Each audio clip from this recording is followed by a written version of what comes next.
Good morning, everyone. Welcome into Southeastern 14. I am Blayne Gilmer, and we are here to talk about the Texas A&M Aggies football program under Mike Elko and three things that he can do this offseason to really help fix this Aggie program. And when I mean fix, I mean make them into a perennial contender, a place where they believe they should be. Now, it's going to be difficult to start off with. There is a bit of a transition here with that roster and the portal, and that's just kind of what has happened with that famed class of 2022. Whether you want to buy into the narrative of the $30 million class or not, or whatever, I don't have receipts. I don't have check stubs. I can't tell you what the number was, but I do know that NIL was heavily involved. Texas A&M was on the forefront of that, and now that class has dissipated to a large extent, and the Texas A&M Aggies are looking for a entire new identity under Mike Elko, trying to wash their hands, wash themselves clean of the Jimbo era stench that still remains there, as they just got over the Oklahoma State loss in the bowl game, and now will be completely turning the page and getting ready for spring ball, for offseason workouts, for all that stuff under Mike Elko.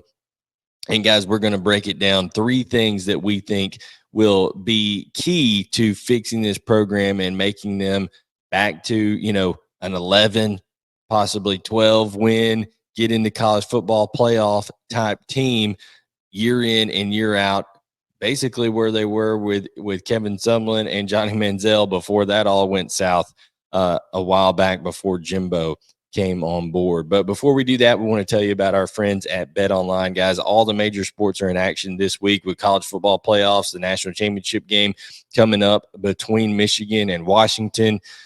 Bet Online is your number one destination for all of your sports wagering info, including news on pro football, the NBA, upcoming UFC fights, the NHL, all of the action that you love. Head over to the website betonline.ag today and get into the action and see all the updated odds for the week. Guys, you want to, those things change, different things Vegas is hearing, and our friends at BetOnline are all on top of it.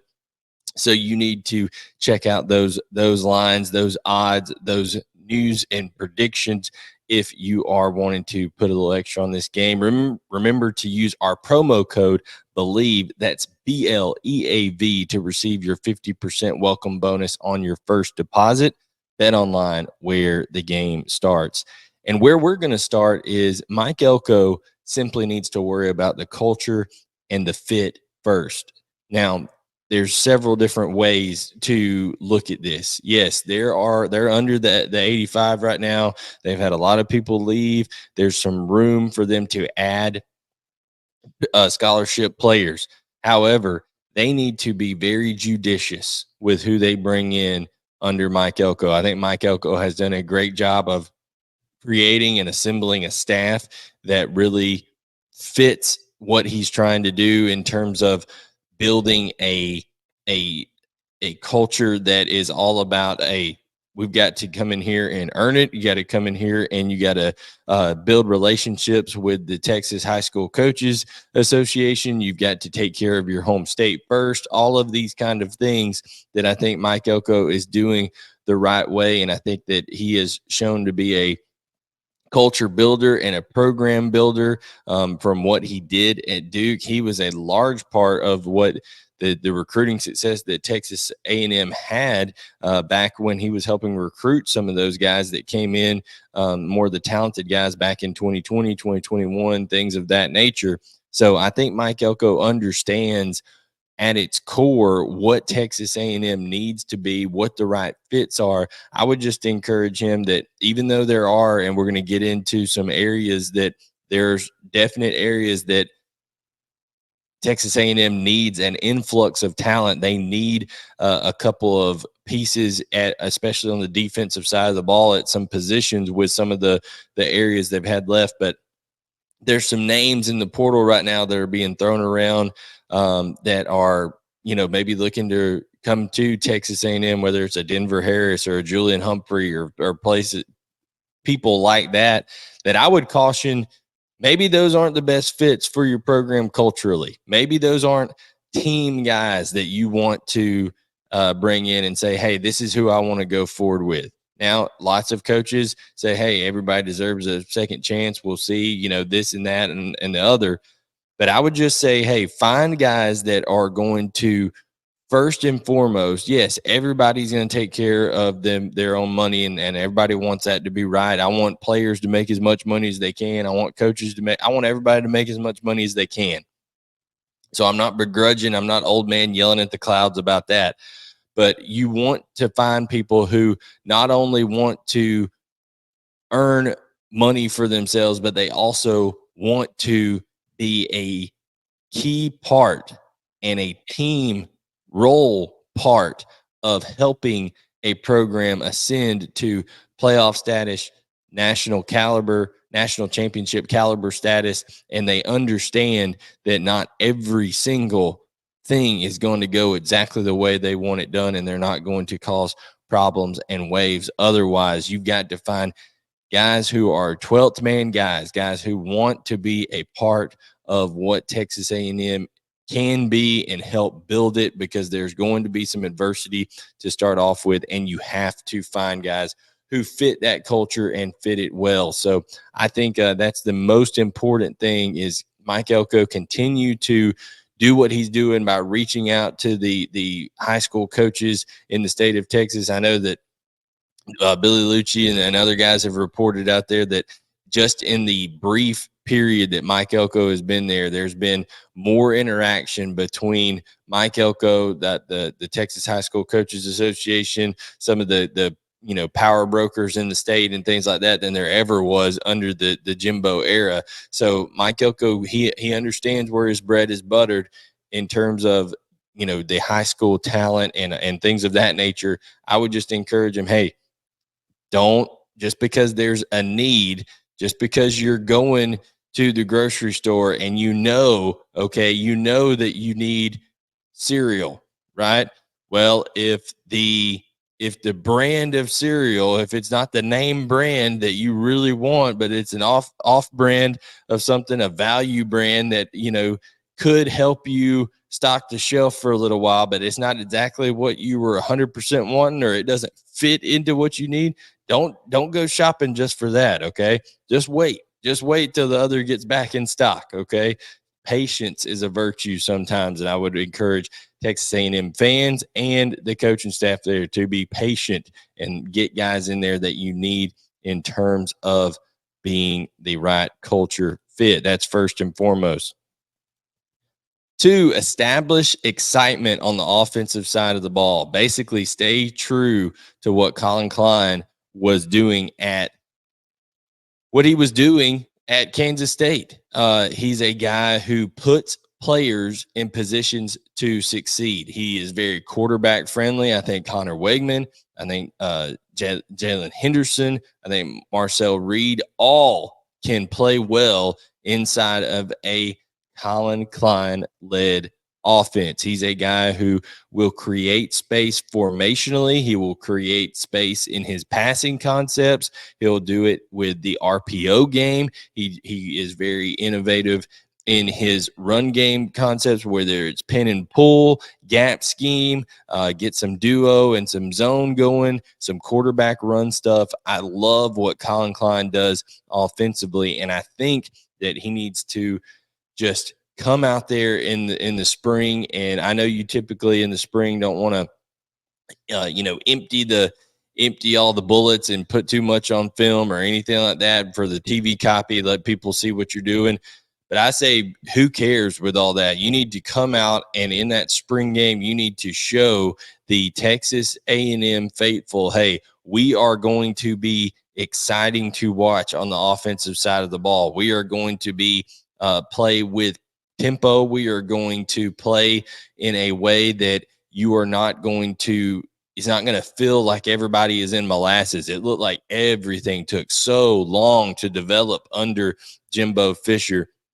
And even with Bobby Petrino come on last year, you could tell that he was shackled by Fisher. He was not allowed to kind of go and do exactly what he wanted to do, had to remain in Fisher's terminology, things like that. So I think Colin Klein coming in alone with the quarterbacks he has, I think Ja'Day Walker, Moose Muhammad, Noah Thomas, three top of the line type receiver guys. They got to add some depth and create some depth behind them, no doubt. But they've done a couple things in the transfer portal, brought in a couple of guys that I think can be key additions. But you talk about look what Moose Muhammad did in the bowl game versus Oklahoma State with a freshman quarterback and Marcel Reed in that game.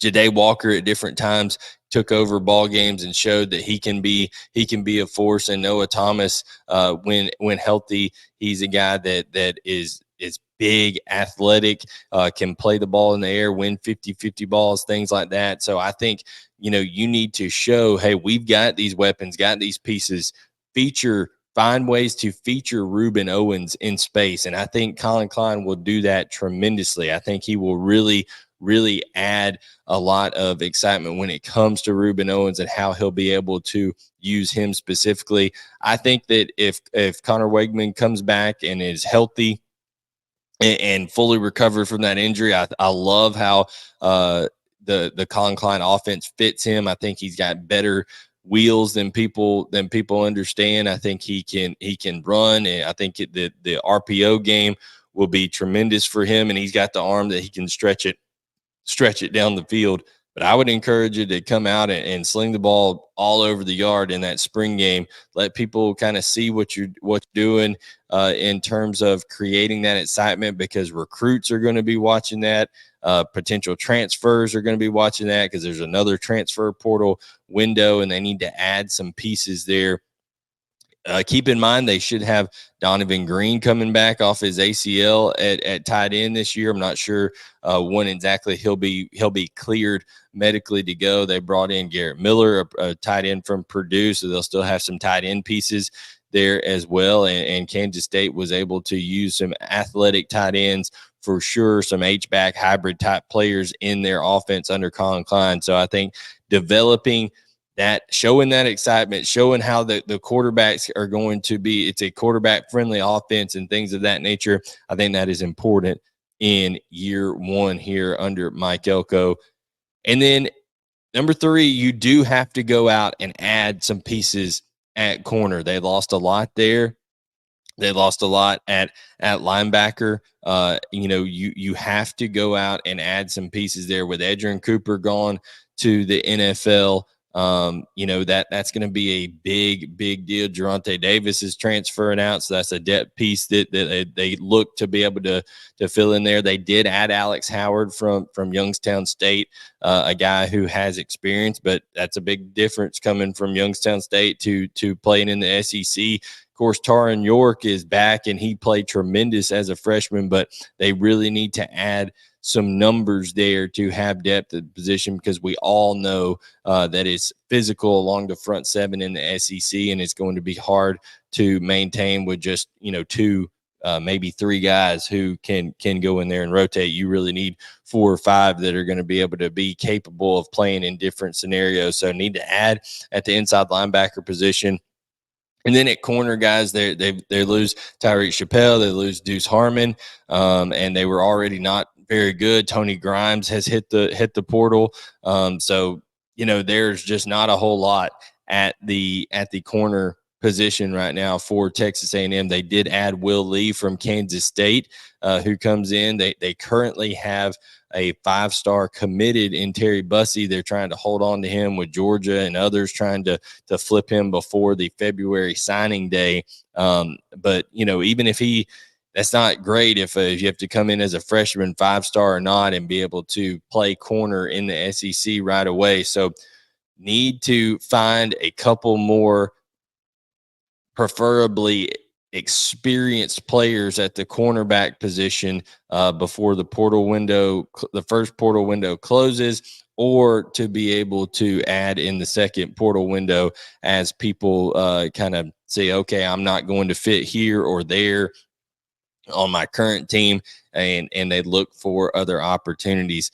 However, make sure that the culture is right on those guys. Especially at corner, there can be some big me guys out there, and some guys that can come in and be, kind of poison the water hole, so to speak, right off the bat in the Elko area, and you do not want that. But overall, I think they have enough depth and enough excitement along the lines of scrimmage, even with Fidel Diggs and Walter Nolan and all of these guys, McKinley Jackson going to the NFL, all these guys leaving, they still have depth along the defensive line.